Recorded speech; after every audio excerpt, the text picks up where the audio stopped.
Hi there, I'm Corey Driver, and this is Moving Forward.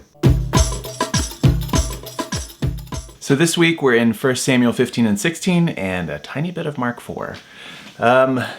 Saul has been proclaimed king and has been king for a while, and he is king mostly because he's really attractive, and he's a big old dude.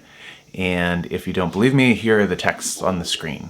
So Saul is better looking than most folk in Israel, and he's certainly taller than most folk in Israel. He looks the part of a king, but he doesn't act the part of the king. Or rather, he does as king as curse, right? He is not doing the right thing. And a couple times he's going to deliberately disobey what he knows to be right, the word of God through Samuel. So God grieves and Samuel grieves because they both really like Saul, right? Like this was not Saul being set up as like, oh, you're going to be a terrible king so that people learn a lesson. No, they like Saul and they're grieved because Saul has turned out to be a really unfortunate king, right?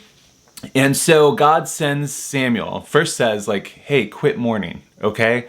Like Saul was a bummer, but you got to get back to work. So God sends Samuel to the town of Bethlehem, to the family of Yeshai or Jesse, and one of Yeshai or Jesse's sons is going to be king. And Samuel first thinks, oh, it's going to be Eliab. But it's going to be Eliab. You know why? Because he's big. He's big, Saul's big, Goliath's big, we'll get there in a second. Big is king, right? No, God says. And so Eliab is not it, Shunna is not it, They work through the sons. Are there any more? Yes, there is. The littlest one, he's out with the sheep though. Bring him back. So they bring him back. So they bring David. And little David shows up, and he is little. You have to get this. In a chapter, he is going to not be big enough to put on Saul's armor, right? He's little. You need to know that he's little, okay? And what else?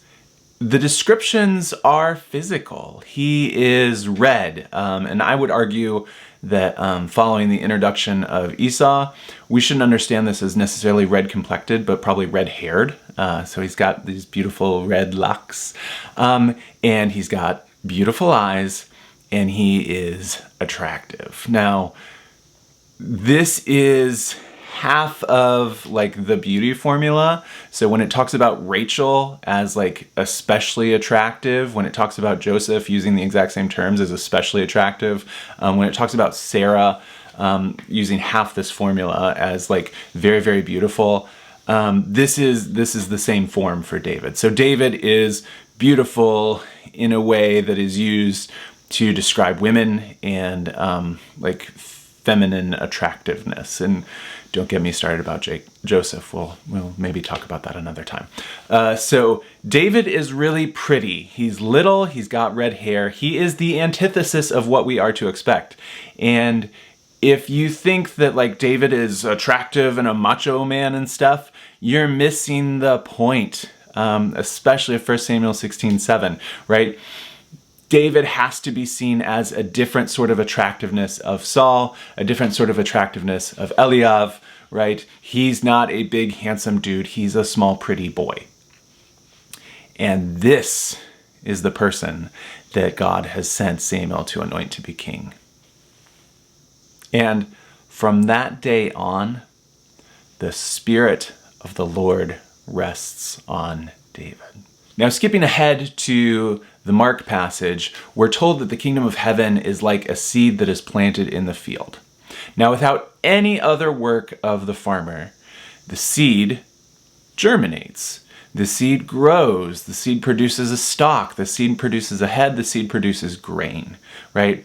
And this is the work of the kingdom of heaven. This is the work of God's Spirit. That God's Spirit is always active in ways unseen, in ways mysterious. I've seen all the nature videos about like how little plants grow and stuff, and you watch like the fast forward of the pea plants. Fascinating. and amazing. And for the most part, unless you grow it in like those glass-sided potters that they make the videos out of, unseen, right? Like this is the work of the Spirit to cause growth in ways that are frankly amazing, right? That a tiny little thing, a little seed can produce this life that then produces and multiplies life with all the grains and seeds. And that's the work of the Spirit. To get down amongst the little things, the buried things, the hidden things, and work. Not always through the august, the robust, the strong, the proud, the Sauls and Eliabs of the world, but sometimes through the Davids as well. So Saul is king, but he has not done the right thing. He has usurped authority that was not his, even though he was king. He was a ruggedly handsome, big man. Tall, he looked the part of a king. And God says to that macho, patriarchal, kingly image, no, I'm going to appoint a boy with really ravishing hair, very pretty eyes, and a feminine sort of beauty. And he's going to be king. And let's try that for a while. God's Spirit is always working in ways that we could not predict. And every time I'm looking for a king or a military leader, I'm going to look for a Saul type, right?